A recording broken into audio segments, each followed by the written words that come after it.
Good evening and welcome to Sydney University as we get set to round out your Sunday's action of NPL women's football.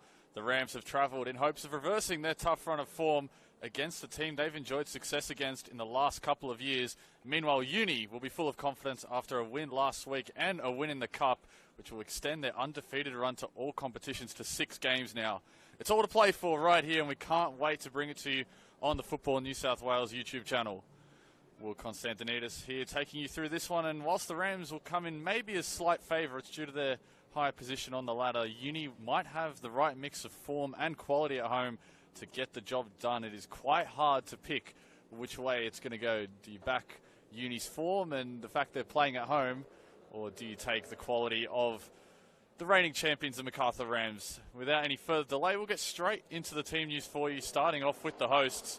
As mentioned, Sydney Uni last weekend, it was a 3-1 win against the Rams in what was officially a home game for them. But that one was played at Valentine, so they returned back to the university campus here this afternoon.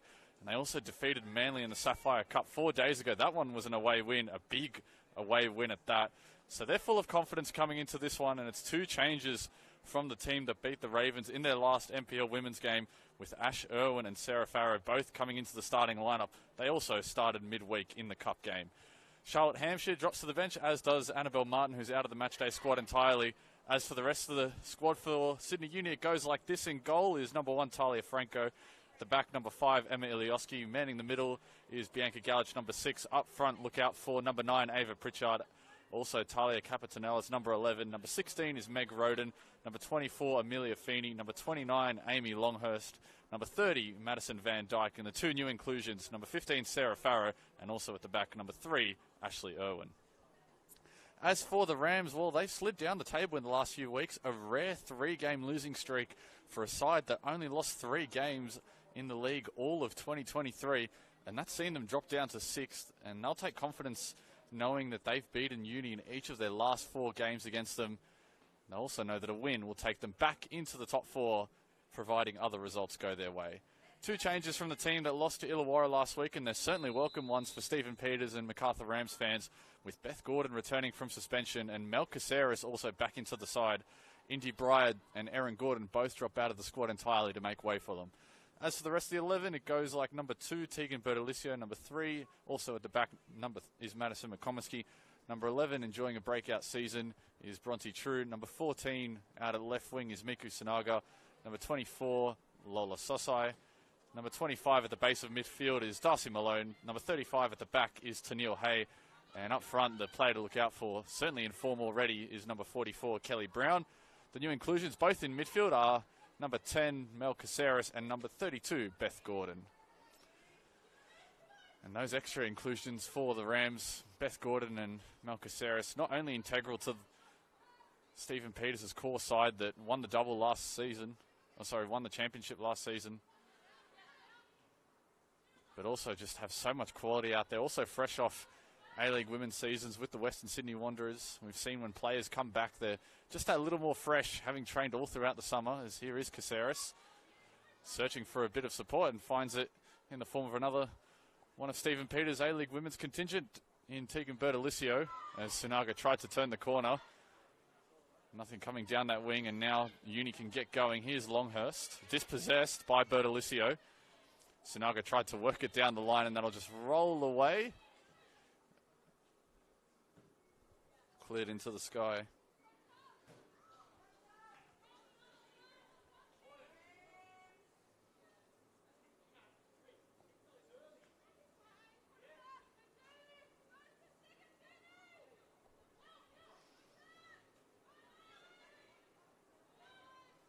Uni try to play their way out of trouble. They look down the line. There'll be no one there.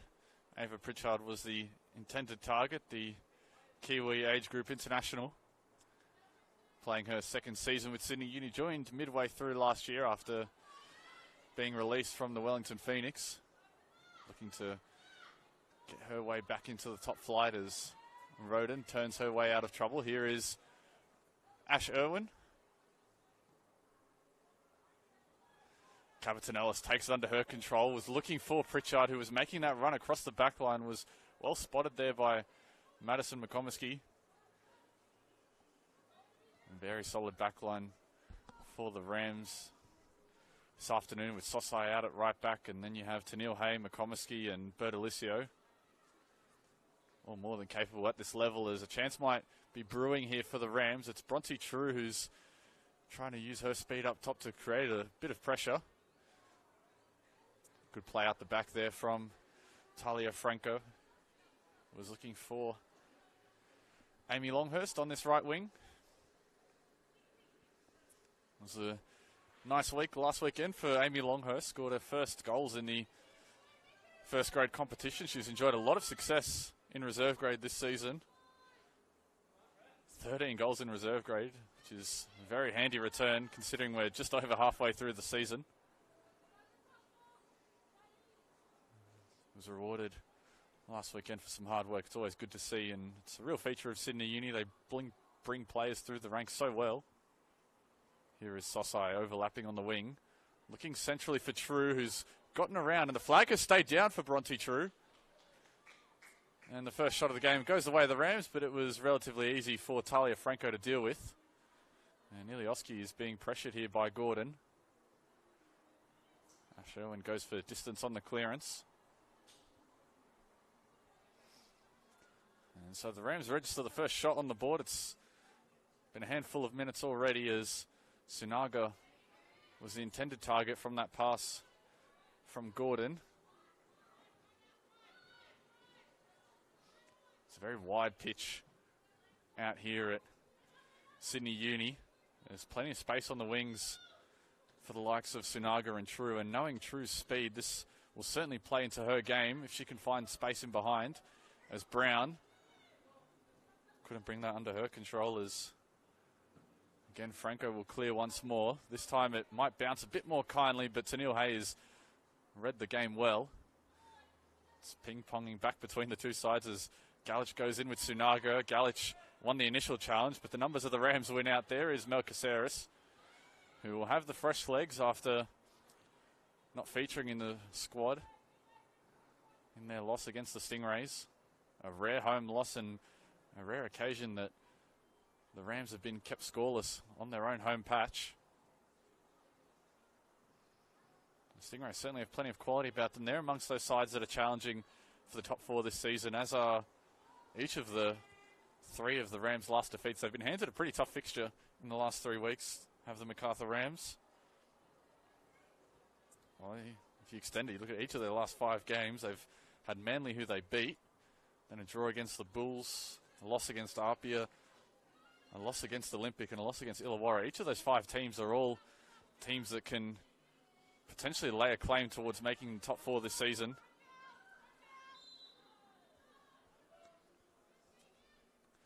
And Bertolicio just got her body between player and ball and forced the foul from Longhurst.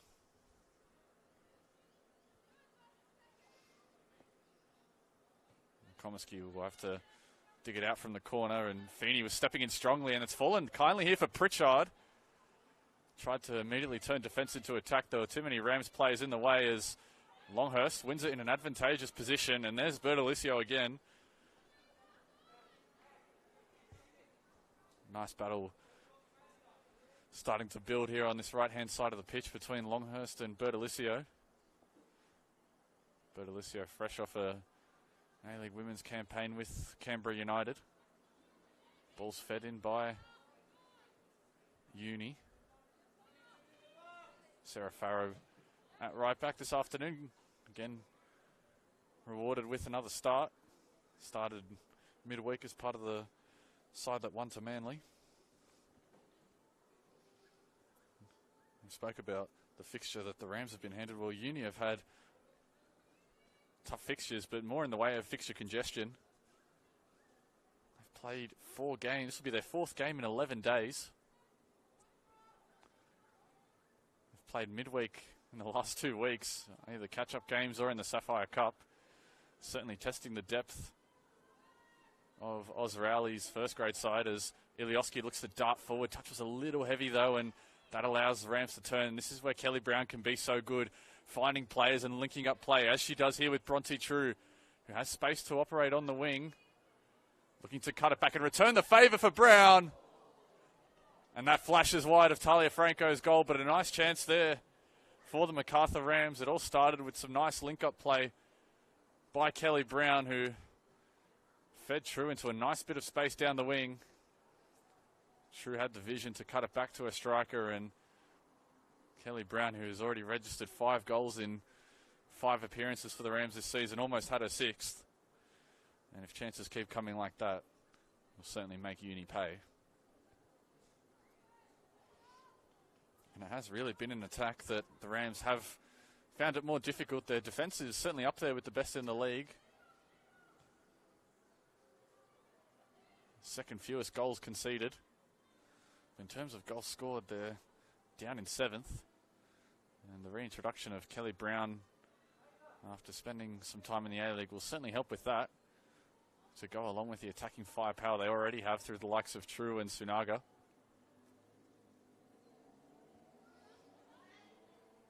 Gordon will put her Wanderers teammate McComiskey under a bit of pressure, but the touch was pure. Ilioski steps in to intercept, and Van Dijk wins the foul. I think Beth Gordon tripped her up.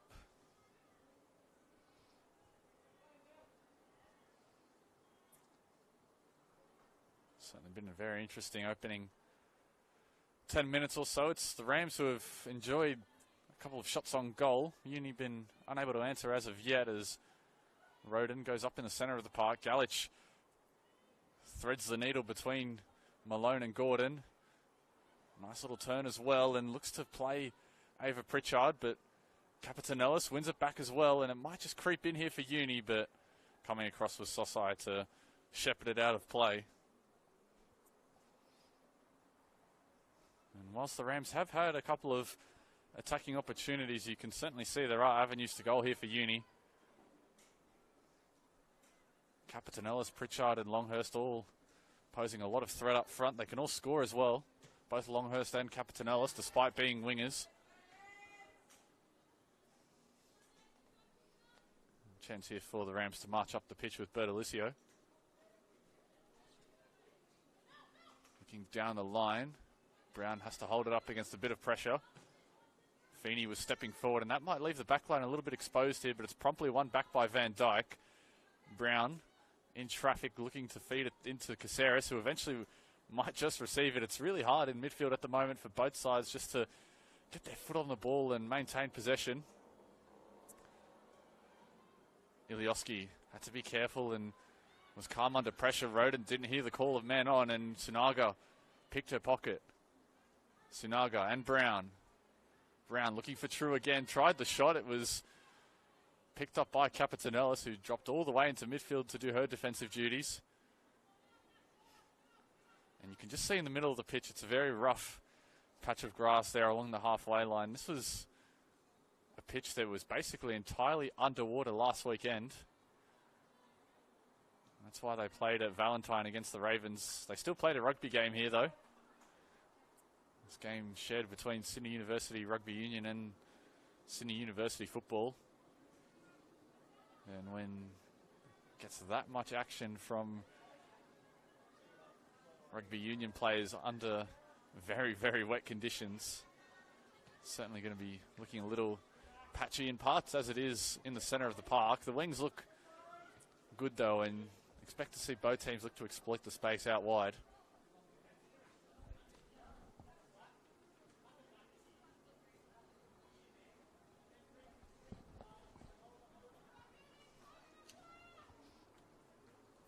Bertolicio just collecting the ball and will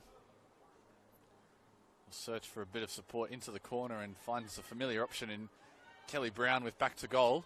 This time Feeney marshalled her well. Galich, lovely little body turn, but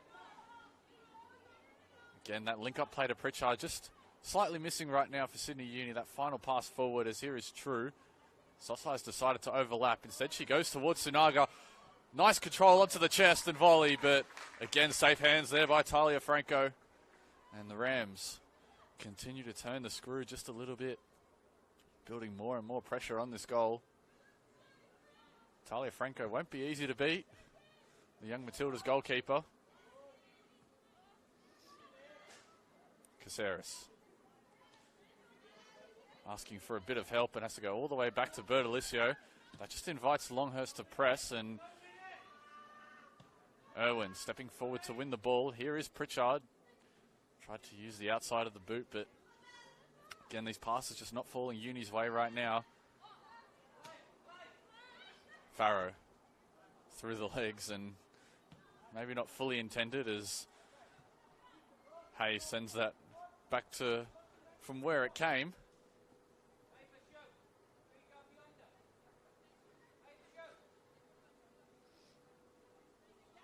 Pritchard checks in. Can't win the flick on against Bertolicio. Bertolicio's probably been the busier of the two Rams fullbacks defensively. Sosai hasn't seen all that much action against Capitan Ellis.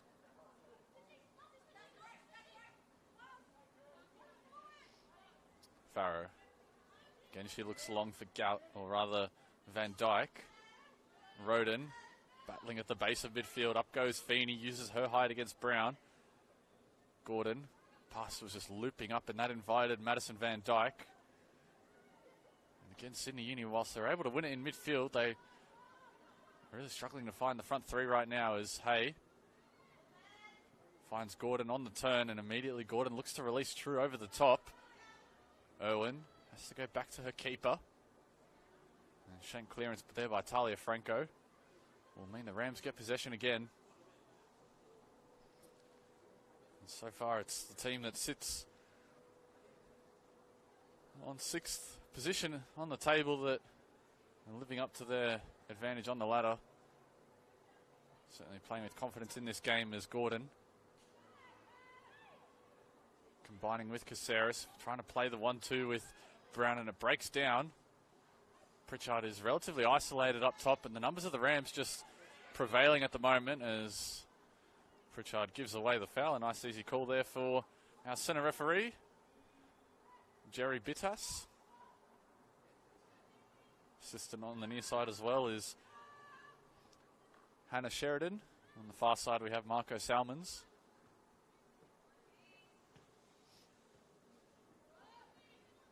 McComiskey. Sunaga. Rams looking to enjoy a bit of controlled possession. Let's go all the way back to Morrissey. Hay. Touch was slightly heavy. Dicing with danger there was Tennille Hay. It almost worked out in the end as True tries to give Emma Ilioski something to think about, but it's mopped up in the end there by Feeney. Bounce causing troubles in midfield there for Uni. Just sending it back and forth in midfield right now of both teams. Sunaga, one of the last people you'd expect to win the header, but does so. Comes to the benefit of Caceres. Gordon had the vision in finding Sosai, who does keep it in, but had to track back behind her instead of bombing further forward. And it's still the Rams who hold lion's share of possession in this game.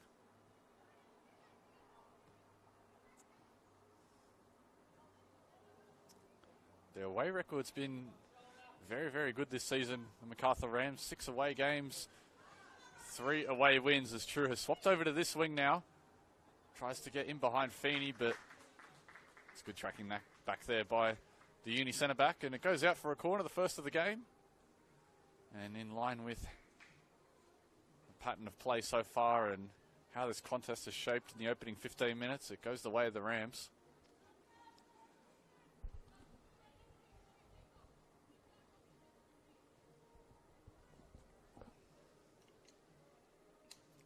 Numbers are back post here for the Rams, all on the edge of the 18-yard box as Caceres will take it.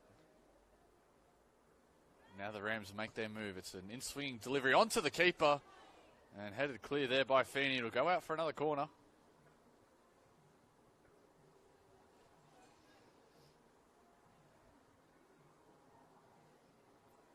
Will they go for the same variation again, or maybe spice it up a little? Caceres, similar spot, this time a little deeper. McComiskey was the target, falls for True on the volley. Cannons off the back of Irwin. Tennille Hay tries to put it back into the mix, and now Uni might be able to break here on a counter. Longhurst turns. Capitanellis was making her move on the halfway line, but it's quickly won back. Loose touch there by the Rams. Pritchard couldn't beat Bertolicio to it. And that might be the way into this game, Sydney Uni. The counter-attack, they have weapons up front. Pritchard, Capitanellis especially quick. Longhurst can also cause problems as here goes Galich. Tries to take on a couple of players. Went down.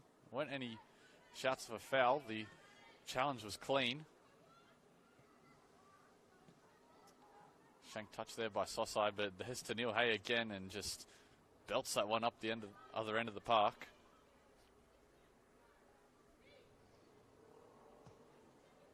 Franco looks for Capitanellis. Capitanellis has to do it all on her own and wins it back for herself and can get the other side of Sosai. Has Pritchard and Longhurst in the box looking for Pritchard, who slid through, but McComiskey was well positioned to deal with it, and there was Darcy Malone cleaning it up to clear. And as mentioned, those counter-attacks for Sydney Uni could be fruitful this evening. So now they try and build a bit of possession with Ilioski and Capitanellis, who exchange passes, but Capitanellis giving it away to Brown, and now it's the Rams who can quickly turn the other way. Sunaga and Caceres. Broken up by Irwin. Feeney has spotted Longhurst checking in.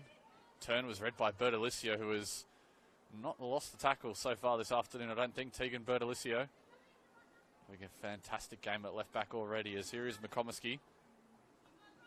True had drifted inside, allowed the space for Brown.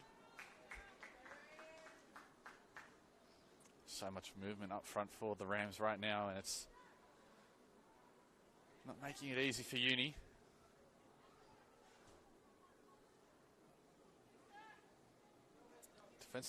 Defensively, they've been quite strong in their last 3 games. Uni just 2 goals conceded in their last 3, including a clean sheet away to Manly in the Cup, which is not an easy thing to do, to go up to Cromer midweek and not just walk away with a win in a Cup game, but also take the clean sheet.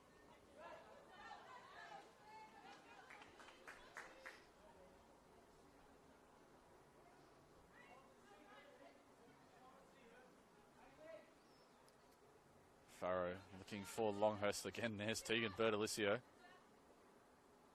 Farrow flicks it in, looking for Galich. True and Caceres do the business in midfield for the Rams, and there's Darcy Malone at the base of midfield. Malone, who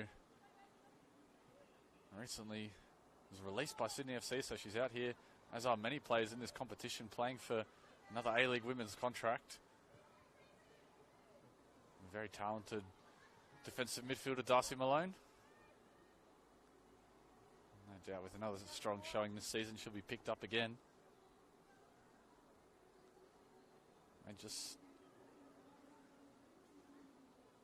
2 appearances for Sydney, both of them off the bench. It's certainly very hard to break into that side. Back-to-back champions, won the double as well the previous year. As Capitanellis has eyes for the switch, and that's a lovely pass for Amy Longhurst. Feeding it between the defence was Capitanellis. Longhurst just waits for some support to arrive. Pritchard is coming, but there's no one else really there. Natalia Capitanellis, a 40-yard pass across the defence, taking out everyone that was there.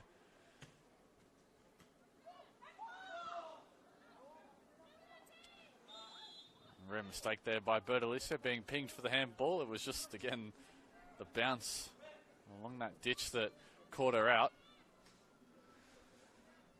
And Meg Roden has gone down in back play here. Sydney Uni midfielder.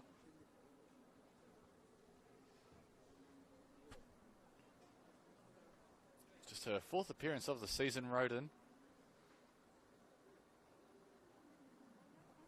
This might force Oz Rowley into an early change.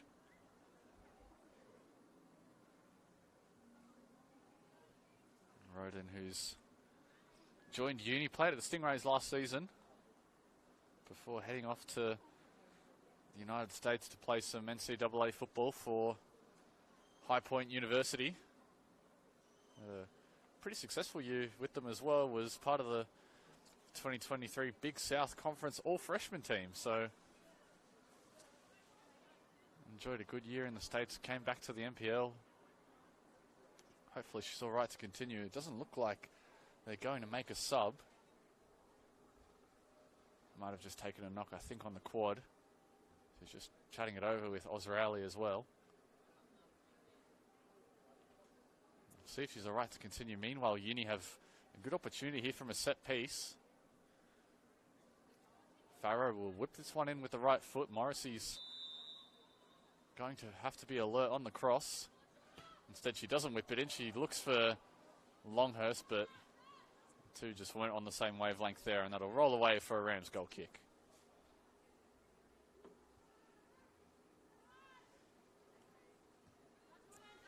So the Rams will look to build out from the back. Here's Bertolicio. Might just take this moment to update you on some scores around the grounds. The Jets are up 1-0 against UNSW. So the Jets, who got their first win in almost 2 years against Olympic last weekend, looking to make it 2 in a row. That's after 10 minutes there up at Lake Macquarie. Meanwhile, between RP and Ravens, that one is at 2-2 at halftime. And between Tigers and Olympic, it's Olympic who are up 4-2 with half an hour to go. And in the battle of the academies between Institute and Bulls, it's the Bulls who lead by 2 with 5 minutes to go in the first half.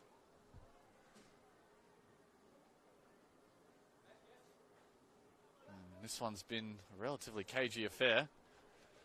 Rams have had their chances, but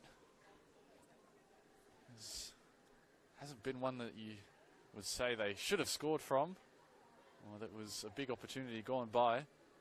Maybe Kelly Brown's shot that flashed wide of the goal from the top of the box was the closest they've come, but other than that, it's been relatively easy saves for Talia Franco.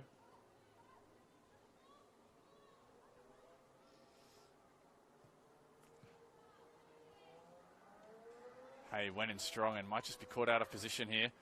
Capitanellis has Longhurst with her. Capitanellis goes herself. And a good save down to her right. Morrissey had to be quick, and she was backpedaling as well. And Capitanellis, who's enjoyed a very productive 2024 NPL season, 6 goals to her name, wasn't too far away from finding her 7th in the bottom left corner, but that's more positivity there for Sydney Uni, showing that they can cause problems up top.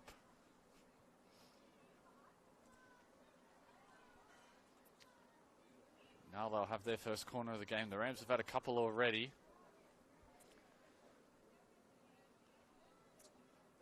Irwin, Longhurst and Feeney certainly have plenty of height to make this interesting.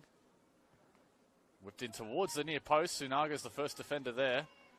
Galich will have a second go at putting it in. This time it's more towards goal and almost wrong-footed Morrissey.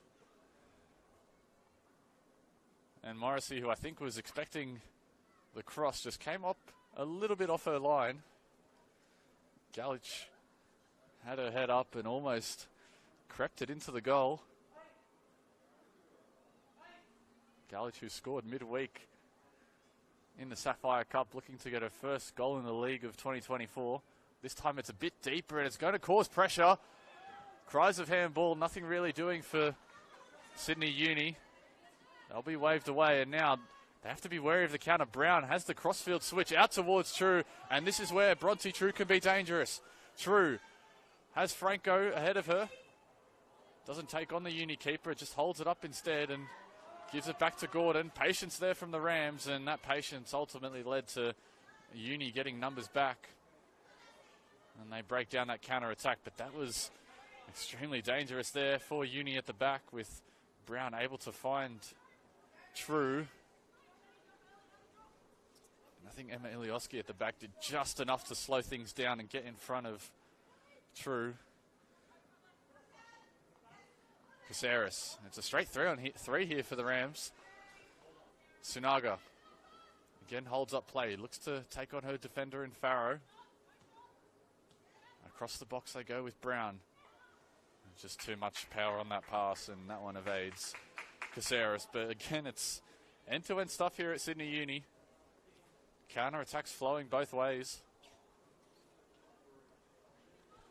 Neither side able to find the back of the net as of yet, but certainly more than enough chances already to make you think this could be a high-scoring game. Back in round 2, it was the Rams who took out this one 2-0 at Linwood. Sosai and True getting on the score sheet that day. And True wasn't far away from getting her second goal against Uni this season.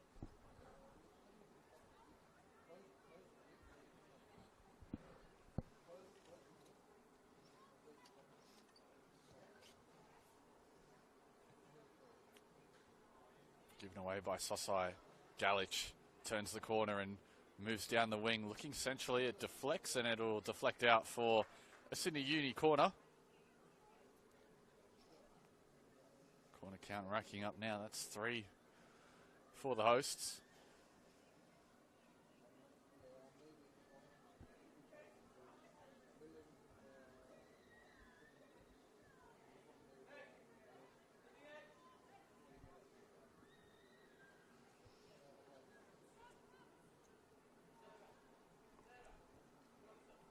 If the Rams do clear this, it's a 3-on-3 on the halfway line. Drew's just dropped in to now make it a 2v3, but her pace will get her forward quickly enough as in it goes. It's flicked around the corner. It's bouncing around in the box. Cannon back in, saved by Morrissey. A couple of players had attempts at it. Some shots in there. I think Meg Roden was the last player to test Morrissey. Irwin might have had a crack as well.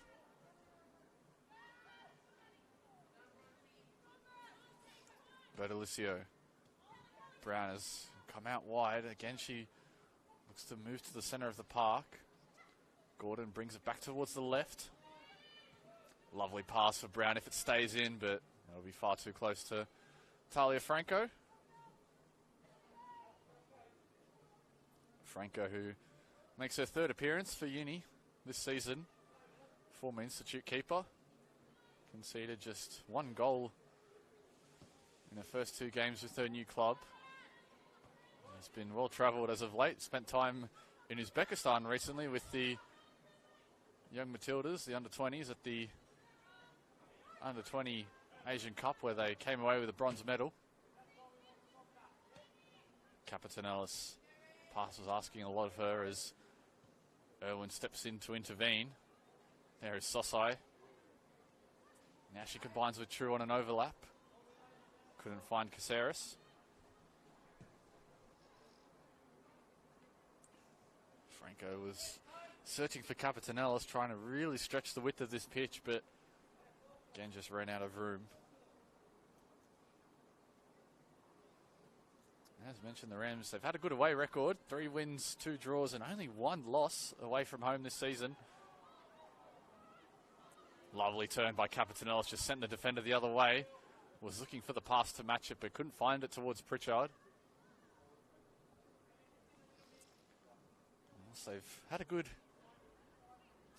away record on the season, the Rams. As of late, it hasn't been as good as it was to start the season. They haven't won away in their last 3 games. So most of their away wins came early in the season. Their last away win was against the Jets in round 6. We sit in round 16 here this afternoon. They've looked good. Irwin gets enough on the header, even if it wasn't forward, to send it back nice and easy towards Franco. Longhurst just temporarily gets away from Gordon, but forced towards Feeney. Uni happy to take the risk playing out from the back. That's lovely distribution by Franco towards Ilioski. Broken up by Malone and Gordon. Still with Beth Gordon. Again, it's so hard to get touches in midfield. You see that patch of dirt in the middle. Here is Caceres. Now True racing towards the wing, getting towards the byline. Bronzy True, fingertips to it by Franco. Sunaga couldn't make it work. Here is Brown, still here for the Rams. Brown dancing through the box. Kelly Brown, and too many blue and gold shirts in the way. Scramble defense there by Sydney Uni to avoid conceding the opening goal of the evening.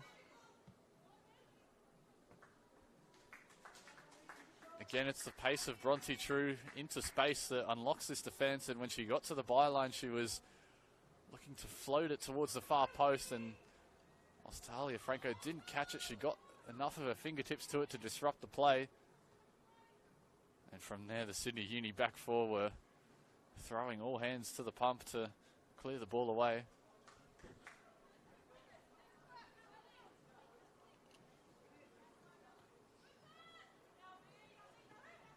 Caceres. Galich and Van Dyke break up her dribble. Sosai again, looking for True. Ilioski at full stretch to deny her. That's great defending by Emma Ilioski. Sosai might be down here, and Jerry Bittas has called for the physio to come on. I think there was a bit of a head knock for Lola Sosai.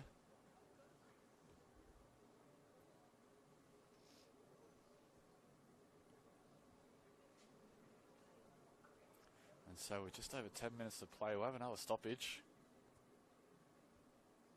As mentioned, Sosai, who scored against Uni back in round 2.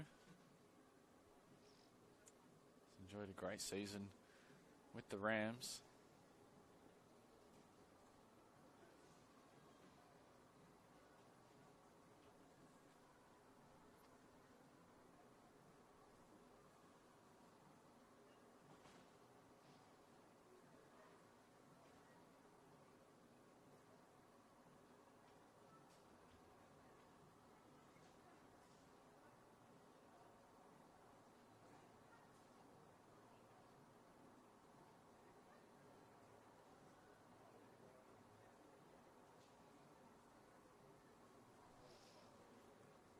Doesn't look like Stephen Peters is preparing a sub just yet. We're keeping an eye on the Rams bench over to our right.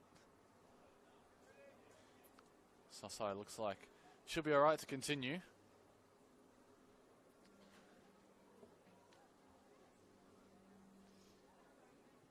Uni will keep possession and start again through Feeney. Darting ball forward to Pritchard. Has ideas of playing Longhurst. Those are broken up by Bertolicio. Malone changes the point of the attack with Hay. True was checking in, intercepted, and Galich gets a vital touch to it to release Longhurst. Again, just not too many options forward for Sydney Uni right now. Front three are quite isolated up top. And that can be the case on this bigger Sydney Uni pitch. There's certainly space out there, but it means that the front three can be quite lonely up at times without the midfield support.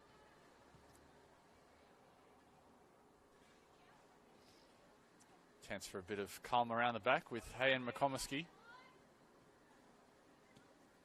Exchanged passes with Gordon.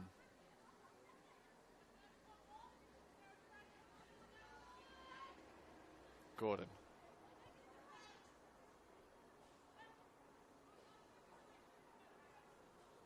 Doesn't like what she sees, decides to take it herself and has won her side a throw. We've seen Bertolicio take a couple of throws from this position. Instead, it's promptly taken by Brown. Bertolicio with her foot on the ball now. Malone looking to feed Sunaga between the lines. A deflection on the way through, but it'll still get to Kelly Brown. Gets it onto her right foot, drifts it towards goal, but it's calmly dealt with by Feeney and then cleared away by Roden. Bertolicio again just composed on the ball as Gordon looking for Sunaga, who might have drifted offside. In any case, Feeney was well positioned to intercept. Galich was looking for Capitanellis out wide, but instead the left winger had come centrally.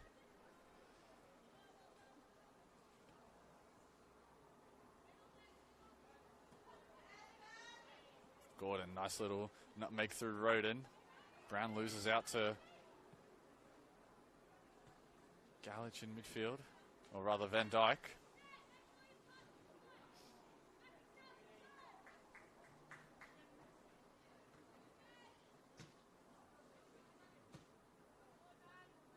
Dyke sends it wide and sends it out. Just 8 minutes or so of regulation time remaining. We might have a couple minutes of stoppage time for Meg Roden and Lola Sosai, who had to be treated by the physios. Hey, calm under pressure. And the pressure from Pritchard on McComiskey eventually does pay off. Uni will get possession through the throw.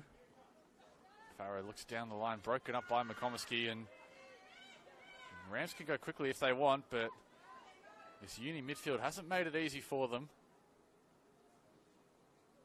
Things still remain scoreless here at Sydney Uni.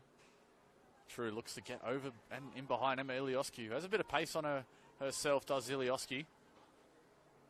True looking to turn inside and out.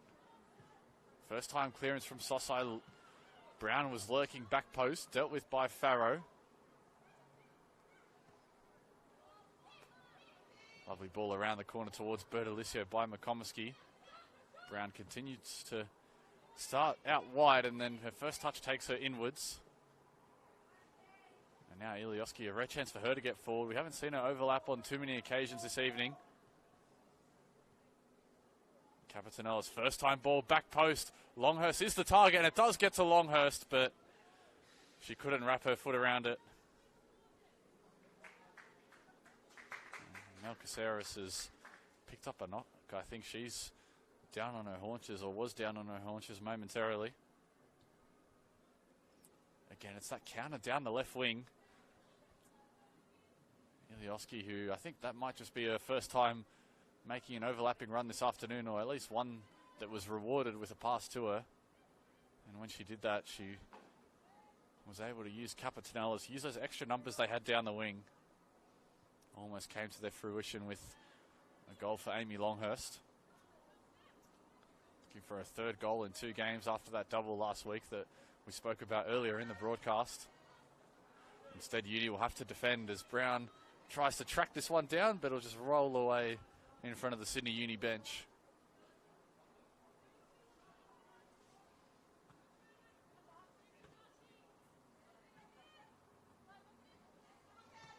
Bouncing ball is controlled by the Rams. Caceres looks to have shaken off that knock as Feeney had to readjust.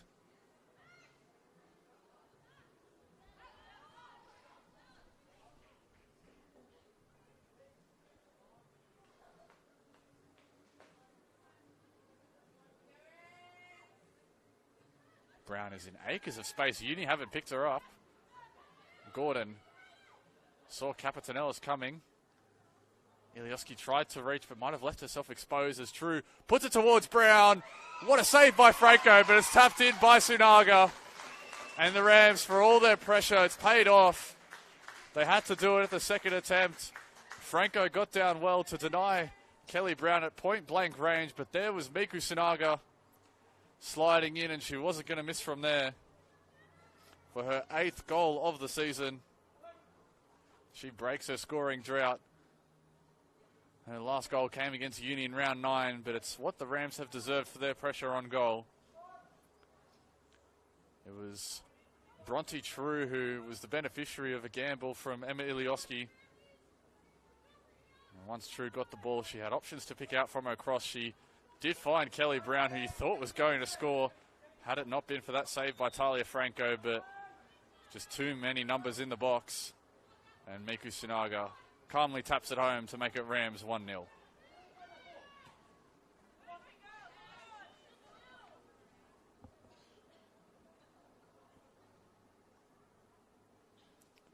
And that positional swap between Brown and Sunaga pays off.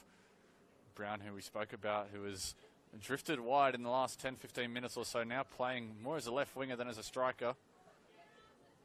Instead it's Sunaga who's occupied the 9, and that's a true poacher's finish by Miku Sunaga.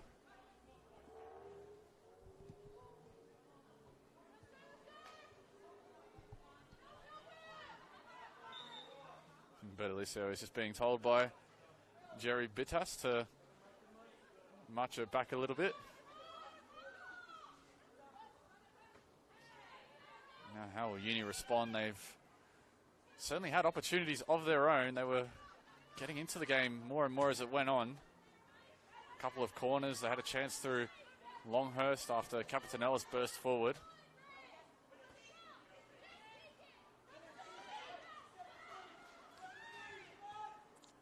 Certainly have a task on their hands if they're to keep their undefeated streak going and try and extend it to 7 games.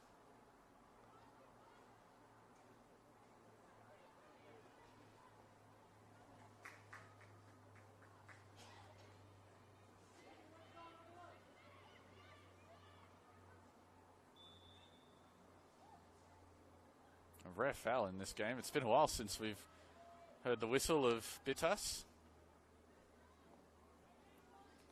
A nice goal to get just before half-time for Stephen Peters' side.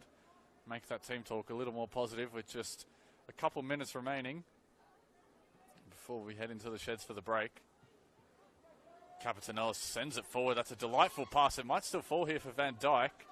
Assesses the options in the box. Was looking for that cute ball in between defenders. Rams do well to clear. Farrow gets play underway quickly once again. Van Dijk. Counter-attack here for the Rams. Brown is a head up. Looks for True, but that time it's easy for Ilioski to deal with. Galich tries to turn through traffic. Thought she was brought down. Unigo all the way back to Franco, who sends it forward. Well brought down by Galich. Here's Pritchard off the head of Hay. And anywhere will do for Beth Gordon, just going for territory on that clearance.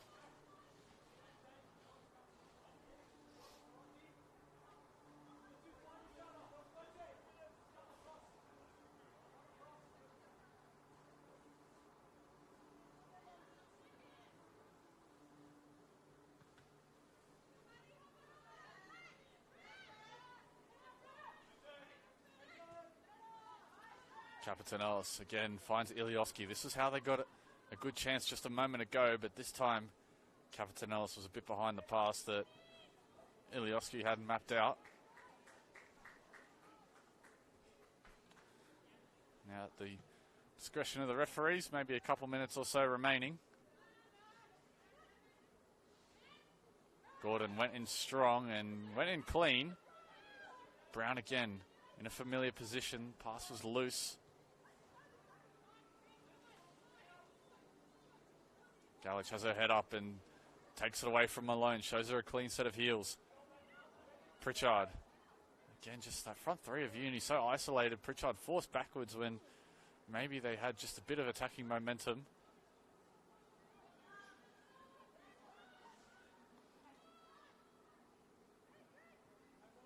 Van Dijk. Couldn't muscle her way past Gordon. Instead it falls to Bianca Galich, who tries to strike herself and dealt with easily enough by Morrissey. He'll just take a few more seconds off the clock as we tick down towards half-time here at Sydney Uni.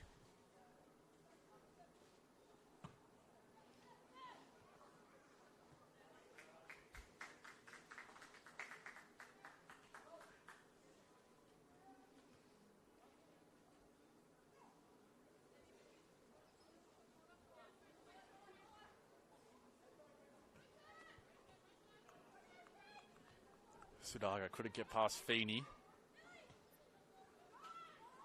Feeney has picked out Capitanellis, and now they have a bit of space to work with, but again, it's that link-up play in the final third that has been missing for Uni so far. It's been too easy to disrupt for the Rams. And that's the end of the half. Here it's the Rams who go in with the advantage, courtesy of Miku Sinaga's goal just a few minutes ago after a deflected shot from Kelly Brown. So the Rams, they have the advantage, and plenty to smile about heading into the halftime break. It's been Will Constantinides with you for the first half. We'll see you back soon for the second 45 right here on the Football New South Wales YouTube channel.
haven't had the yeah. So Olympic are up 4-2 against Tigers. That one's almost done. Jets are still up 1-0 against the NSW. That one's almost at half time. The Jets are hardly going to bring in 80 players, are they? I mean, they're a development side, so they're up against all the other teams who've strengthened. They can't strengthen. Bulls are up 3-0 against Institute. Harpier and Blazers are 2-2, half an hour to go. And that is it. That's all. Well, mate, the Jets are rising to the challenge because it's going to be stronger for the remainder of the season for them. Yeah. This is kind of an even game. It's like, it's going to go either way. I think, I don't know. Bad mistake, right? I'm not sure. Oh, the left back, Ilioski, when she came out. She's so much more an attacking player than a defending player. She took the risk about it, didn't she? Yeah, she took the risk and then she missed it and that left the wing wide open. That's right. That was the turning point. I felt bad at the beginning because they sustained, I think first 20 minutes the Rams had it all going their way in terms of pressure, and then they rode that out, and then they had they started out a couple of corners, had some shots of their own, and then just when they're starting to build, they concede one down the other end. Yeah, well that's the way it goes. They might change the shape of it in the second half.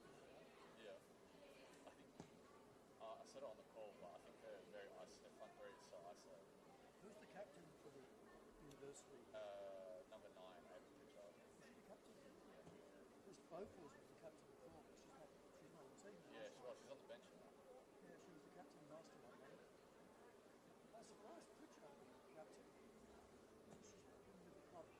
Yeah, I think now maybe she's been with the club for 12 months. No, she played last year. Yeah, she came midway through. I'm surprised. Yeah. Might have been one. Well, you can't really give it to one of the A-League players that's coming up with you. It's hard. Outside of the A-League players, it's pretty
Welcome back to the second half of football here at Sydney University.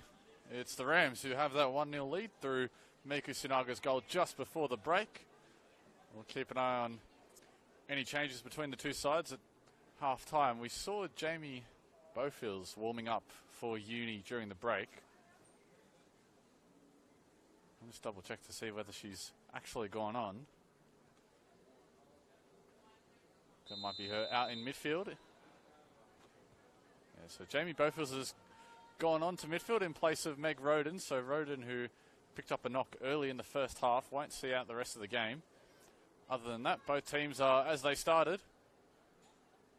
And Sydney Uni certainly have a tough task on their hands, trying to reverse this 1-goal deficit they find themselves in. There'll be ways into this game. They had a couple of chances even before they conceded. Most of the Rams' pressure came early in the game, and then it was Uni who found their way into the contest a bit more as the half continued. Ultimately to find themselves now a goal behind. The balance of play and the quality of chances, it's certainly what Rams have deserved.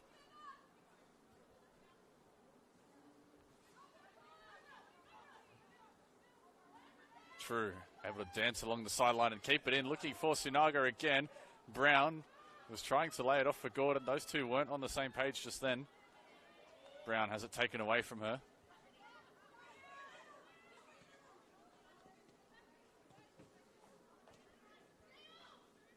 Hey. Looking for True. Captain Ellis does her defensive duties.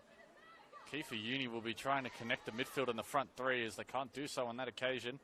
Caceres goes all the way across the pitch, and in doing so finds Kelly Brown. Brown lost out to Bianca Galich. Galich, who had a really great season, as did a number of these Sydney Uni players with the Mariners.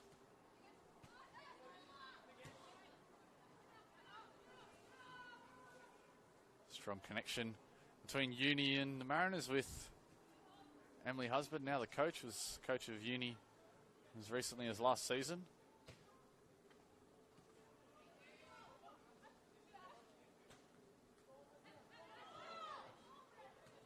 Captain Ellis. Pass only found Caceres, but Bowfields was able to win it back.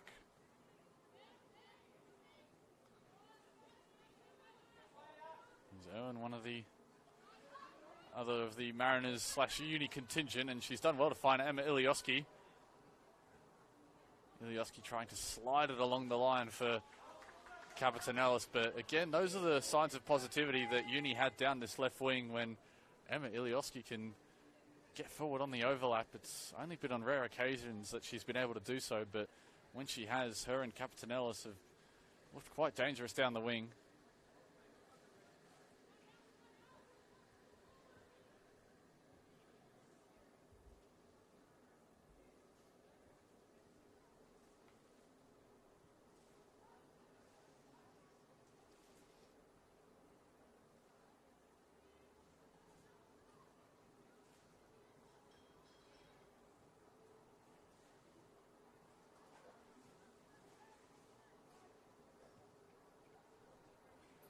While the ball's gone out of play, we might just take this moment to update you on some scores from around the grounds. As mentioned, it's Olympic and Northern Tigers. It's Olympic who have the lead in that game, 4-2, just a couple minutes remaining.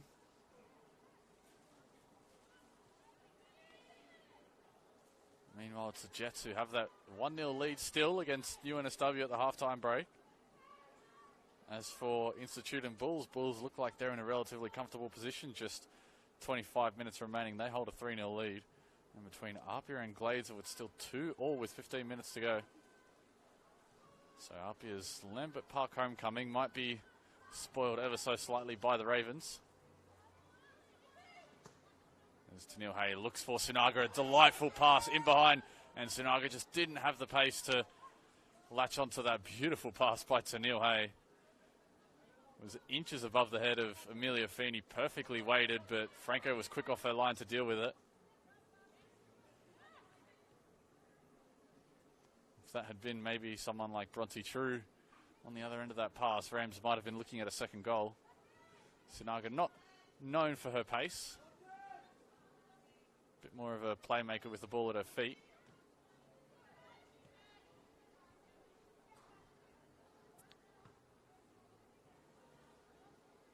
Comiskey sends it over the sideline.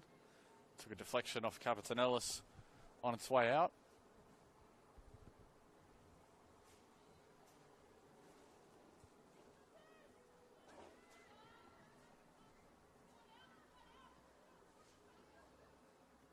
Owen stepping in. Again, just ball bouncing through midfield. No one able to get their foot under it as Pritchard tries to do so. Pass was a little away from Capitanellis. Here's Ilioski with more space to run into. This time she uses Capitanellis and finds her. Temporarily dispossessed by Sosai, but it's still with Uni. Van Dijk has Sunaga on her back, but quickly moved the ball on. Feeney goes to a run through the centre of the park. Combines with Bowfields, who just runs into Tegan Bertolicio. And now that back line of Uni might be a little exposed. But there was Owen. Did well to read the pass. Ilioski again doesn't like what she sees going forward. Turns through the centre and decides to go back towards a familiar option in Talia Capitanellis, who has the pace to get around Sosai. Sosai got back, and driving towards the front post was Pritchard. Only into the arms of Morrissey does that cross fall.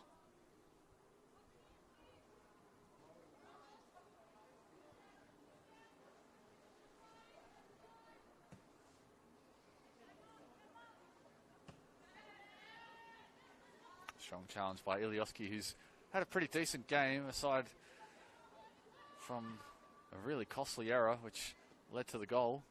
Gambling on the pass. Just left Bronte True wide open behind her. Other than that, she's looked good going forward, trying to unlock this left side of the Uni attack. So Comiskey tried to play between defenders and just got away from Bertolicio.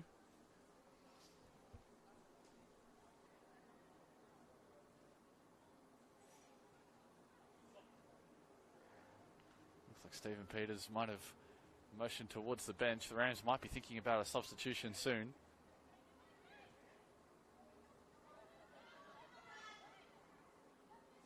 Bowfields getting involved early. That's a risky pass out the back there by Farrow, but lucky Irwin was there to make a strong challenge on True. Uni thought they had the advantage, but it quickly comes to an end, and now True has the pace to get in behind. Bronte True has Sunaga in the middle. Feeney went to ground, and that's, I think, a half-hearted attempt at trying to win a penalty there by Bronte True, but we'll have to settle for the corner.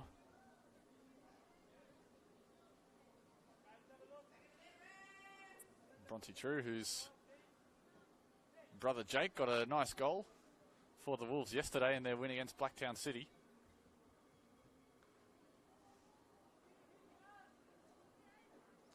Family full of strikers.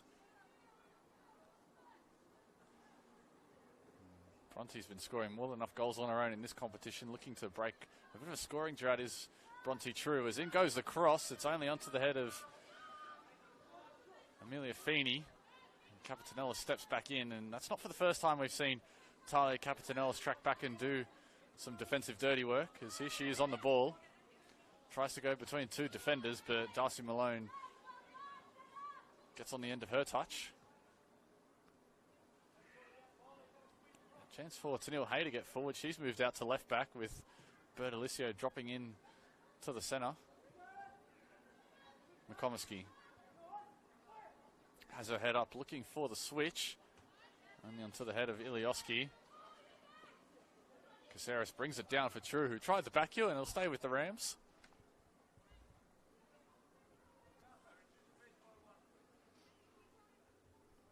More than enough time in this game. It's been a low-scoring affair, just the one goal.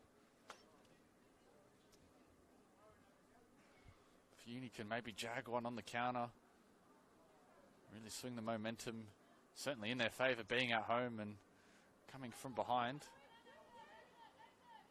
True trying to split a couple of defenders, and it's just Cannon's off her ankle. Smart play there by Emma Ilioski to win her side the goal kick and just relieve a little bit of pressure that was starting to build. Opening 10 minutes or so, it's gone all the way to the Rams. Basically been camped out inside Uni's half. Stephen Peters will be happy with how they've started coming out of the sheds. Looking to put more pressure on Talia Franco, who's been forced into a couple of nice saves, including one which eventually led to the goal. Franco's distribution is good, and touch from Capitanellis just got away from her. Nice battle between a couple of speedsters between Capitanellis and True, but that time Capitanellis wins it. Pass is intercepted. Here is True. Looks inwards. Looks for Brown. Brown is in a foot race and is able to win the ball back. Brings it onto her favourite right foot, Kelly Brown. Across the top of the box she goes. Just ran into too many blue and gold shirts and hacks down Bianca Galich rather carelessly. Escapes without caution for now.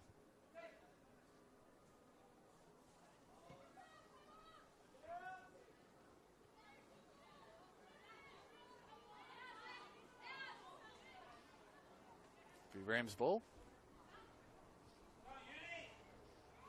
Uni are just looking for a bit of spark in the second half. If they can really test Morrissey, that might push them forward a little bit, might motivate them and see that there is an opening that can be exploited. For now, this sturdy Rams defense haven't given much away.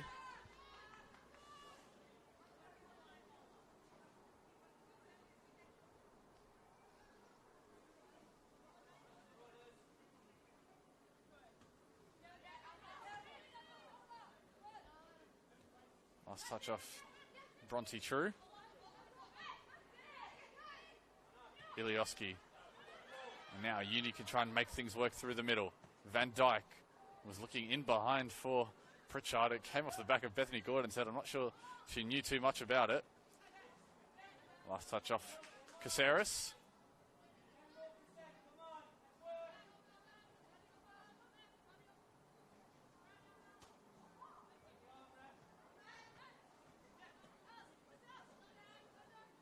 Stays with Uni. Ilioski to take the throw. Ilioski, who returns to Uni for, I guess will count as her second stint with the club. Didn't play for Uni last season, played for them the season before. Spent a couple of years now with Canberra United. It's mostly the starting left back throughout the season. 17 games played, 15 starts. Had to battle with injury a couple times as well.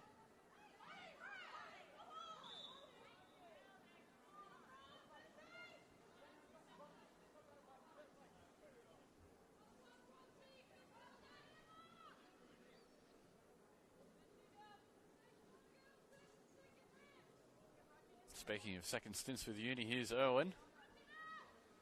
Returning to the club after playing at Sydney Olympic last season. Just a season away from Sydney Uni, where she enjoyed a breakout year during that side that won the premiership back in 2022. Her and Taryn King were big part of that defensive side, as now they look to attack. Pritchard looking for Longhurst in the middle. It might still be alive here for Uni. Capitanellis beats one defender but couldn't beat the second. Flash of optimism there in attack for Uni, but True intercepts and the Rams can come away. True has space to run into and can get around Ash Irwin, who was holding her back, and that'll be a foul, and I think Ash Irwin is going to be carded here for what was a very professional foul. And so Irwin receives her first caution of the season for dragging back the speedy Bronte True. And as soon as True started running down the wing, Irwin immediately knew that she wasn't going to have the pace to keep up. And the substitution might be coming here, and I think it is, yes, for the Rams. It's going to be Indy Breyer swapping in for Kelly Brown. So this will be a like-for-like swap. Brown, who's started as a striker in this game, moved out to the left. Breyer, an out-and-out left winger with plenty of pace to cause problems for the defence. So Brown ends the afternoon without a goal, but had plenty of involvement in the first goal, and the only goal of the afternoon. Her deflected shot fell back to Miku Sinaga. And that's the difference so far with half an hour to play. Sosai, floated delivery will test Franco, but that'll be catching practice for the young Matilda's keeper.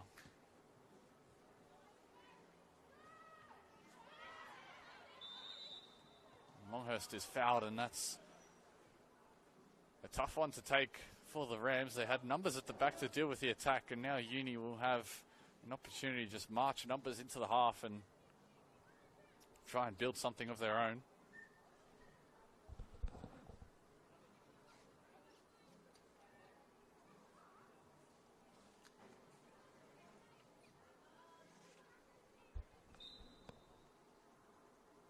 Farrow to take. Floated in towards Feeney, and it'll just bounce in front of Morrissey. Any danger averted for now for the Rams.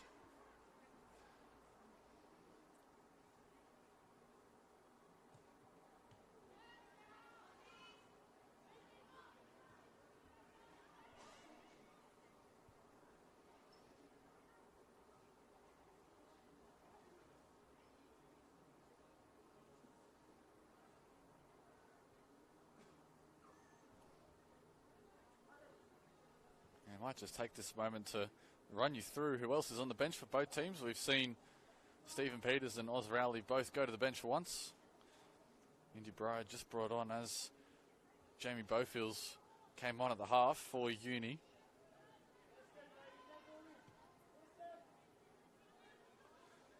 We'll get back to that in just a moment as eventually Rams clear their lines. So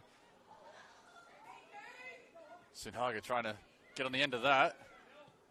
And now True might lose out the pass, just angled towards Feeney.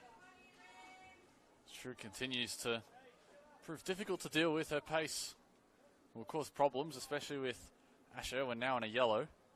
And it looks like they've swapped Irwin and Feeney. So Feeney's now the left centre-back, Irwin the right centre-back, which might just keep Irwin out of any potential further trouble.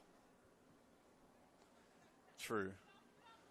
Breyer looking to get involved, the substitute, and that back heel won't come to fruition. Bowfields had her pass intercepted. And now numbers are exposed. Snuffed out there by Van Dyke. Caceres has her head up and drives towards the box herself, looking to go through defenders. Caceres has done well here, cutting it back, headed on goal. Great save again by Franco, off the post for Breyer. And somehow the Rams have not made it 2-0. Again, it's Talia Franco who's made a fantastic save on the line. Miku Sinaga's header, she was looking for her second. And how vital that might prove to be for Sydney Uni from their goalkeeper. Just to keep this game at 1-0 and keep her side with a hope of coming back.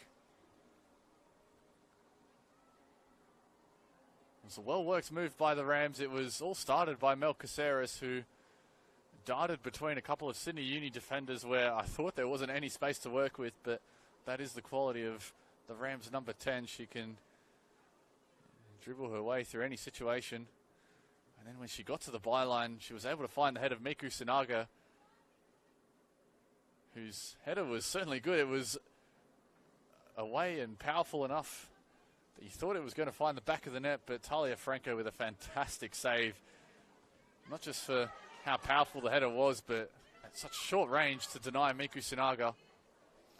Now Uni might try and make something of it. Capitan Ellis goes backwards. Bowfields didn't hear the call, and True tracks back to win it. Ilioski turning one way then the other. Does well to split the gap. Uni, we spoke about a potential spark that they might need to get them going, and it might have come from their goalkeeper. Something that the team can rally behind.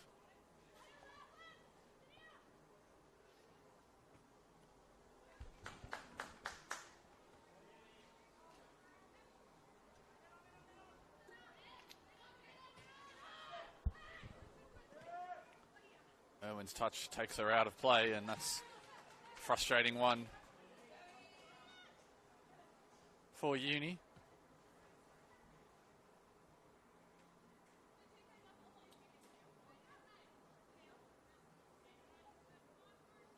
Rams will try and control possession a bit on their own, and they'll go all the way back to Morrissey.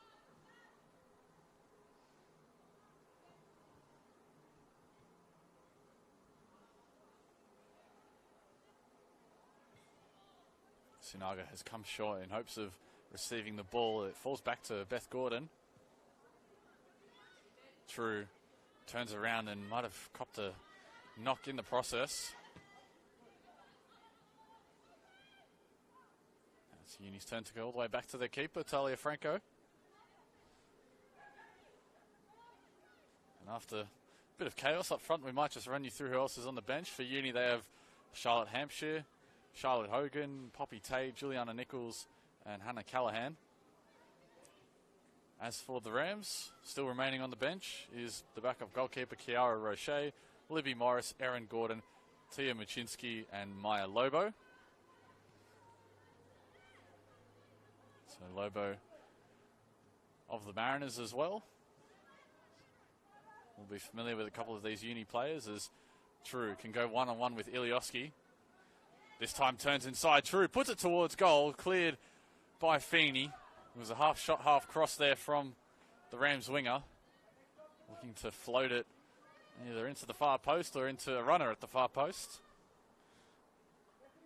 All it results in, unfortunately for the Rams, and gratefully for the Uni goal kick.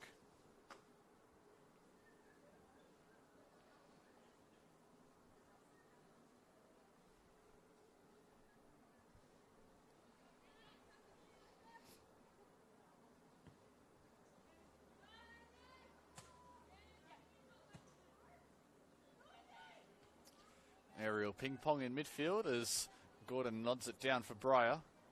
Back to goal. She just plays what she sees in front of her, and that's Teresa Morrissey.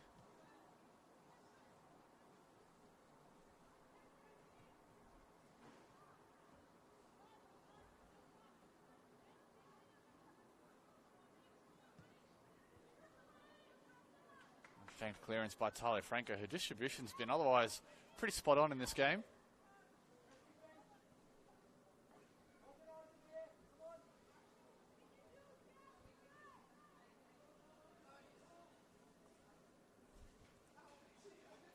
And now looks like Tegan Bertolicio is going to have to make a bit of a journey to get this ball. She's gone over the white picket fence and over towards the light tower to collect it. Looks like Oz Rowley and Sydney Uni preparing another sub.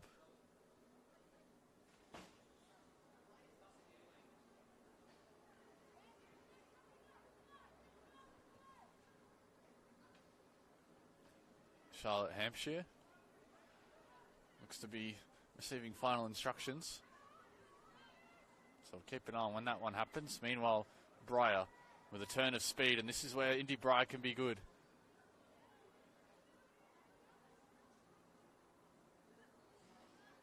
Pass is loose though, and Melcaceres fouls. And Uni looks to go quickly, trying to build the counter-attack here, but they're just slowed momentarily. And with just over 20 minutes remaining, it's still hanging in the balance, 1-0. As Ilioski just ran that one over the sideline.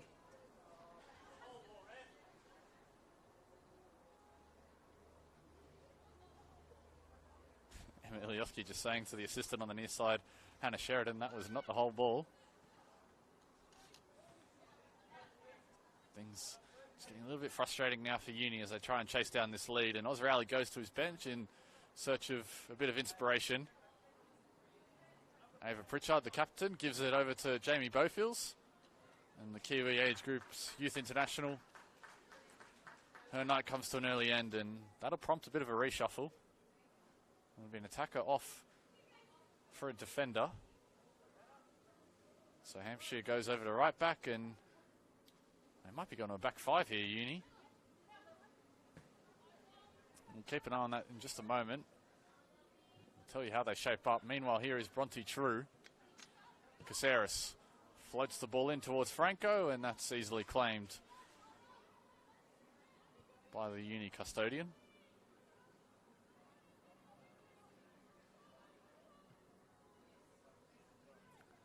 So yeah, it looks like Uni have gone to a 5-3-2.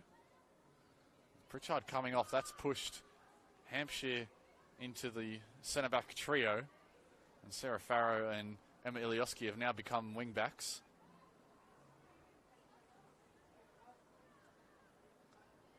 Midfield three is as it was before, with Roden, Van Dijk and Galich, and the front two has now become Capitanellis and Longhurst. So look out for Farrow, who's taking this throw now, and Emma Ilioski to get even further forward in search of finding this equaliser. Caceres. Have to be worried they don't concede one on the other end, as here goes Caceres through the centre of the park. Now Breyer. Couldn't get past the new inclusion, Charlotte Hampshire. Hay heads it towards safety. Morrissey will try and scramble it, but I don't think she gets there. And so Uni will have a corner and a chance at maybe finding an equaliser.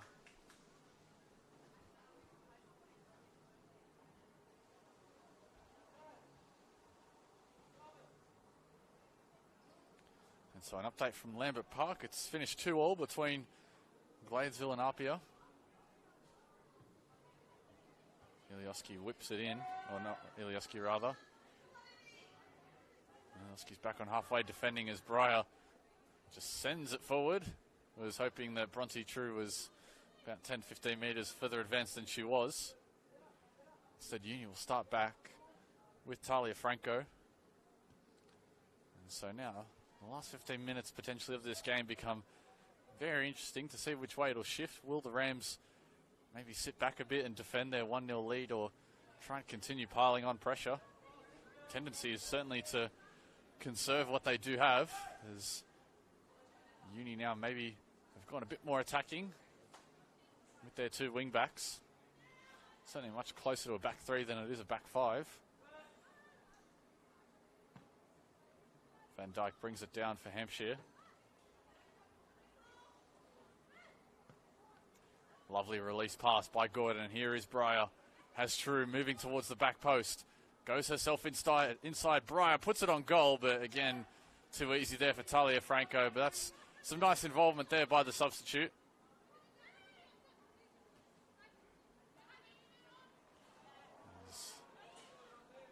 Longhurst just left it behind Emma Ilioski. And Stephen Peters looks to be going to his bench as well. Maya Lobo, another substitute as well, being prepared.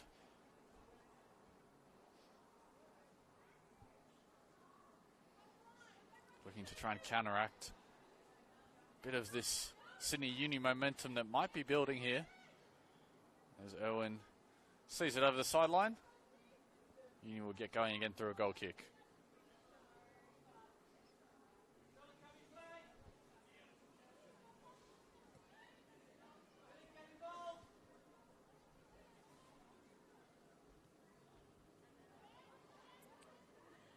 Longhurst receives it between the lines. Quick passing, out of trouble for Uni. Irwin goes centrally for Galich, putting her midfielder under a lot of trouble, and either Malone or Caceres, one of the two went in too strong, and that's given up the foul. And so now Uni having a bit more success. And I'll go to the bench in hopes of trying to add to it. Poppy Tay will enter the pitch in place of Amy Longhurst. Tay certainly has goals in her. Picked up a goal in the Sapphire Cup against the Flying Bats in the round before last. Also had a first grade goal last season. Yet to add to it this year, but certainly does carry a bit of goal threat. A dangerous sliding challenge there by Tennille Hay, even though she got the ball. I think the referee might have whistled her for clipping Poppy Tay on the way through, and now this is a very intriguing free kick opportunity here for Uni. This is certainly the type of range Bianca Galich will enjoy. Her and Talia Capitanellis involved in a bit of a discussion as to who's going to take this one. About 25 out from goal, almost directly in line with the post. This is the type of range you can practice them from in training. Maybe something from the training ground here. Capitanellis or Galich. So it'll either be the right foot of Galich or the left of Capitanellis. 4 in the wall for Morrissey. Capitanellis runs over it. Galich puts it on goal, and flashing across the post there from Bianca Galich. Wasn't far away from getting the equaliser. And Stephen Peters, in response to that, will bring on Erin Gordon and Maya Lobo. So these are a couple of defensively minded substitutions. Gordon a defender and Lobo defensive midfielder. And so with that, Gordon goes to right back. Sosai steps forward to right wing. And the attacking midfielder Mel Caceres comes off for the more combative defensive midfielder Maya Lobo. Lobo looks to have gone to the 10. Irwin brings it down, but there is Malone, who says anywhere will do, just keep it away from our end of the pitch. And Emilioski's had to rush across the line. First involvement from Gordon is to intercept the throw. There is Lobo. Couldn't get away from Van Dyke, and now it's very chippy in midfield. And Emilioski seems to have taken a hit to her ankle.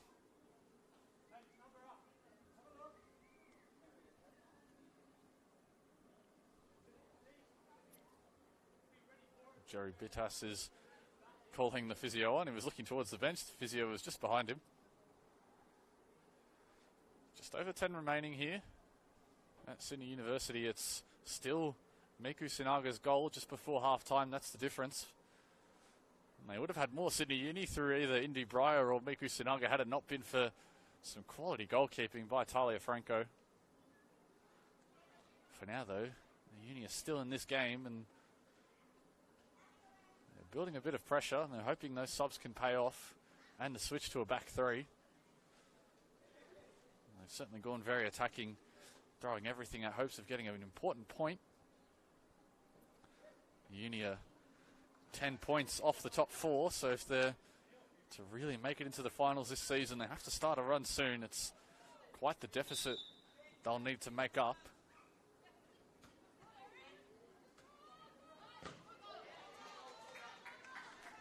As for the Rams, we spoke about at the top of the broadcast, they're just 2 points away from the top 4. And a win might push them there, depending on the other results of this afternoon.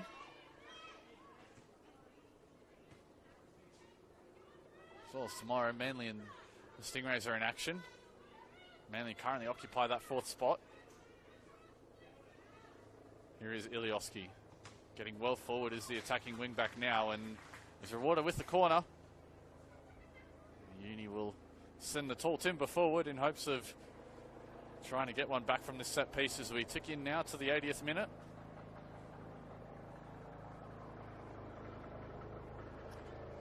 Owen and Feeney both forward, the 2 centre-backs for Sydney Uni. Galich to take, whose set-piece delivery can be so effective. This time it goes near post, and it's almost crept in. It's cleared off the line. I think that's Bertolicio making a last-ditch effort. That's why he put players on the post. Bertolicio saving what would have been a certain goal there.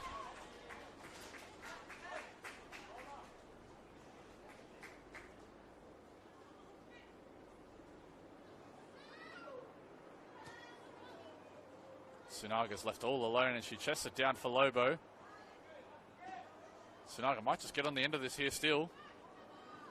Sends it towards the corner and gets away from Feeney. Doesn't see anything ahead of her and takes Feeney on a second time. That time she couldn't get around her.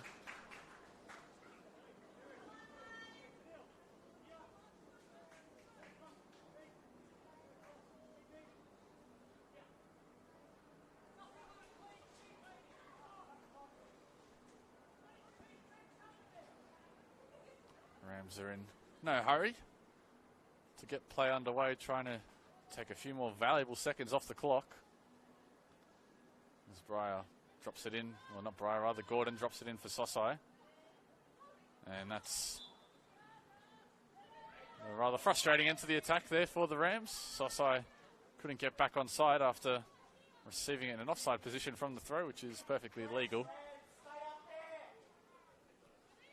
And Rams will try and keep Uni down this other end of the pitch. The longer it can stay down here, the better, as I think Irwin's maybe strained something here going for that free kick, as Franco had to be careful and Ash Irwin does not look comfortable down there on the pitch. Writhing in pain. This is not what Uni will want. I think it might be her ankle, as I think, yeah, just looking back at the replay, her left ankle just moved really awkwardly as she planted it to take the free kick. I think she might have rolled her or sprained her ankle here. Ash Irwin. Just coming back to NPL football as well is the centre back. This is her third appearance after backing up midweek in the cup. She's just testing it out now, trying to see if it's not too serious and if she can just jog it off.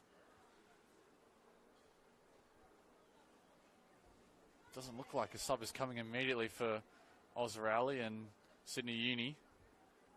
And you can just see she's trying to hobble on it, jump on it a little bit, see if it can get started again. She's going to go for a bit of a run and see if it still works. For now, though, her side are down to 10 as they try and defend. Feeney slides through. Up goes Talia Franco to claim it, and they deal with it for now. Ash Irwin. I think she might be coming on here. Meanwhile, Poppy Tay has an opportunity to get in on goal. And there is Ash Irwin hobbling back out onto the pitch.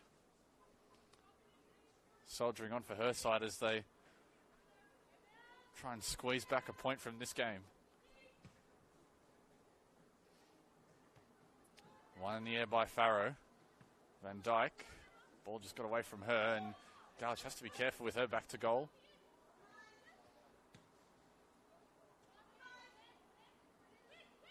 Galich losing out to her Mariners teammate Sosai, or not Sosai, rather Lobo. Sosai was the intended target of that Breyer pass.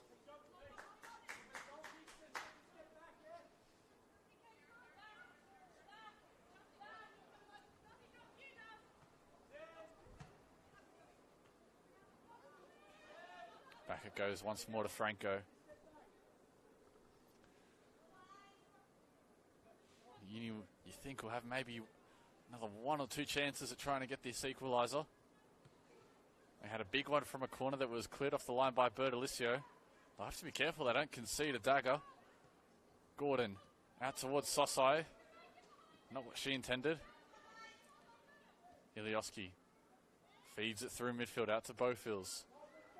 There is Farrow. Launches it long in hopes of finding Poppy Tay. Sunaga's pressure has paid off here. Fell to Lobo momentarily, but not a lot of legs out there in this Rams attack. Just outnumbered with this centre-back trio that Sydney Uni are operating with right now. McComiskey shrugs off Tay. Calm work at the back there by Teresa Morrissey. Breyer goes back to Gordon. Sends it out over the sideline. So Uni will get a throw in the attacking half. not for the first time in this second half, as Jerry Bittas told them to take the throw in back a little bit. Uni very eager to get as many metres forward down the pitch as they can.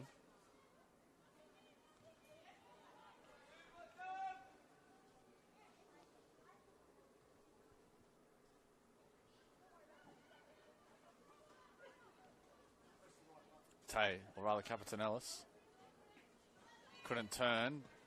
Hey just says anywhere will do. Another wave of Uni attack is coming. Ilioski, lovely turn to evade Sosai, and driving forward looking for that sweeping ball across the back, but there was no one at the back post making the run, and Morrissey takes that under no real pressure.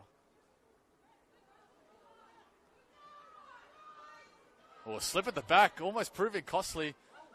And Tennille Hay, almost with a really unfortunate error for her side. Uni were circling in hopes of getting on the end of it. And those types of lapses in concentration can prove costly.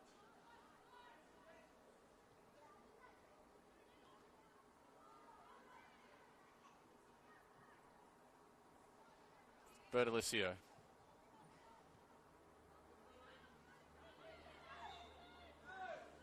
Van Dijk, too eager in the back of Maya Lobo.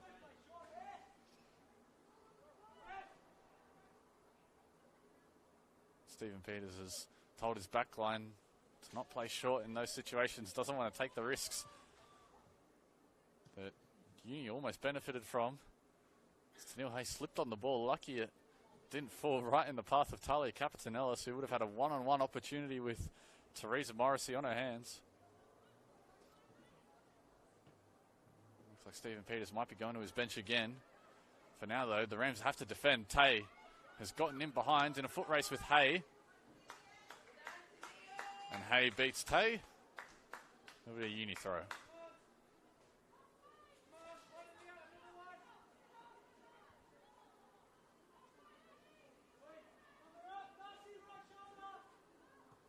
Floated ball towards Capitanellis, and it goes over all. And that'll be a Rams goal kick, and another opportunity to take time off the clock as just 3 minutes remaining of regulation time here at Sydney Uni. Rams looking to get back into form with their first win in 3 games. It's a 3-game winless run for them. So try and trend back up towards the upper reaches of the table.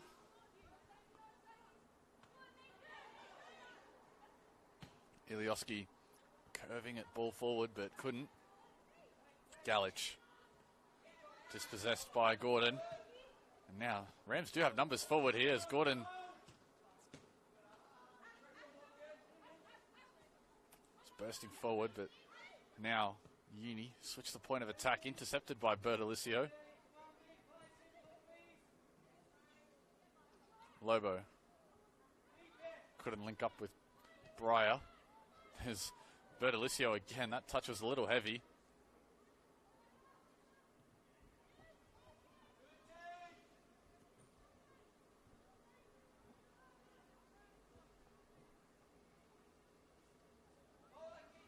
Uni running out of time to try and make something happen here. Sent forward by Tennille Hay, and it curves away from Hampshire. Sinaga trying to get on the end of it.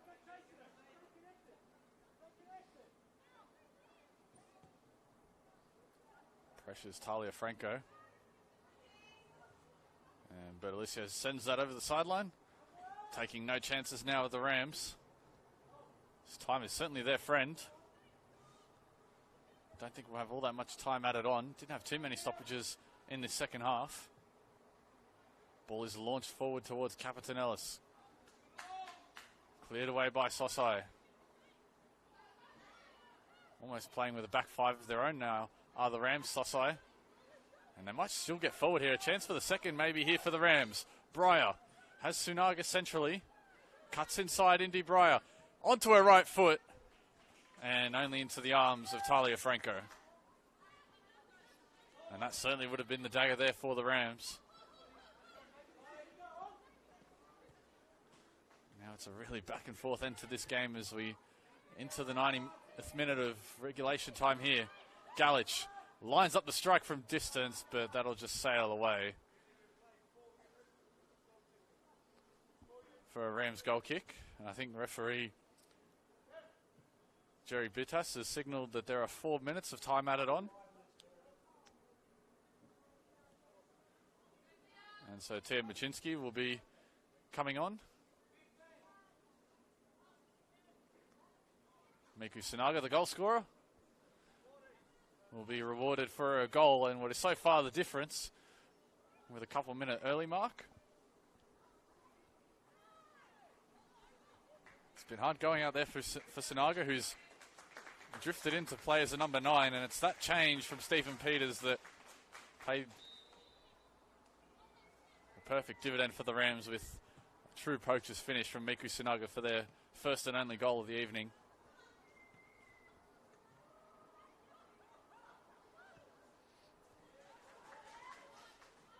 Here is Ilioski, can put in a good ball herself. Decides against it, finds a nice pass into the centre for Van Dijk. Just wasn't enough heat on the shot to really test Morrissey.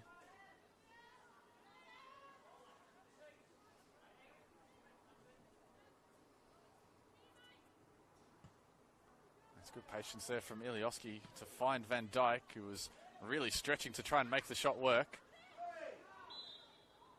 Foul in midfield, and this will be good for Uni to launch the ball forward and load numbers into the box potentially. It'll be Amelia Feeney who can get some real distance on this free kick. Into the second minute of stoppage time now. Cleared away by the Rams, and now they can burst numbers forward on their own. Machinsky's ahead of Breyer. Instead, Breyer tries to use her pace herself and goes down the wing. Another cut inside. Looking for that reverse ball forward. Uni have to keep it in, and it's sent over the sideline.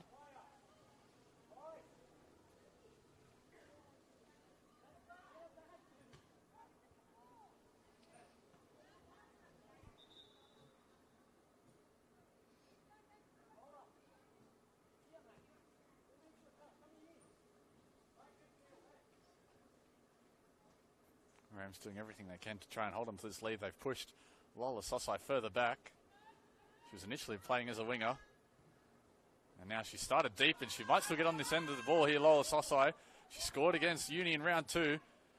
Puts it in towards the box, almost brought down there by Machinsky. There's Beth Gordon stepping forward, and couldn't keep it in, but perhaps most importantly for the Rams, whilst they don't get the shot, they tick away a few more seconds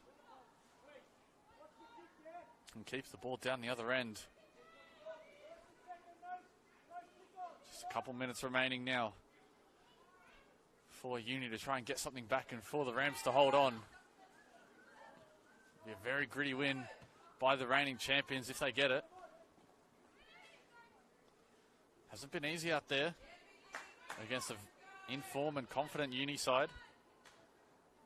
And for Uni, take quite the comeback to get the win, which means they'll have to wait for their first win on campus.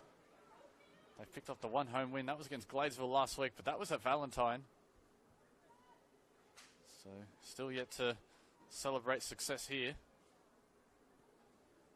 And that one rolls away and will tick time down even more. Morrissey will be in no hurry. Might just receive a bit of a talking to from Jerry Bittas on her way through to take this goal kick.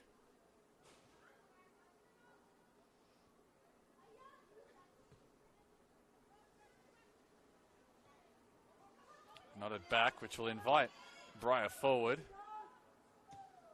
Sent back by Franco, and the Rams have done an excellent job of denying Uni chances. Malone just lashes at the ball, trying to clear it. Instead, Uni, this might be their last chance at getting forward. Galich has options to her left, and that's where she goes with Emma Ilioski. Ilioski floated ball towards Tay, not cleared, but falls down nice and easily in the end for the Rams. And a brief moment of chaos is seen away as Uni thought they had an opportunity getting forward. And Another overlap by Emma Ilioscu, but they couldn't find the head of Poppy Tay on the cross. Again, Berta Licio, who has been extremely solid at the back. Probably one of the best, if not the best, players out there for the Rams this afternoon. It's been so strong defensively and has been a big part of why it's been difficult for Uni to get chances. And now Beth Gordon has picked up a yellow card, and we spoke about how that might have been Uni's last chance of getting forward, and Beth Gordon might have given them another one here. And Gordon, who was suspended last week after picking up 2 yellow cards the week prior, now goes into the book for another yellow card on the season. So now this will be interesting. Once more, it's Galich and Capitanelis. This will certainly be it, you'd think, for Uni. A chance at an equaliser. Again, it's in a good position. Capitanelis goes for it, and it rolls through, and Morrissey's there and makes a great save. And the referee hasn't whistled for full time. I think it was just, Amelia Feeney who threw everything at trying to get to that cross and threw herself at the post. And in the end, it is full time. And so the Rams walk away with a hard-fought victory away from home, a victory that reverses their tough run as of late, and one that might see them into the top 4. We'll see how the rest of the weekend shapes out. Miku Sanaga's goal the difference, that one coming just before half-time. Uni had a couple of efforts, but ultimately it's the Rams who get a clean sheet and the 3 points. It's been Will Constantinides on commentary with you this evening. We'll see you back tomorrow for more NPL women's action.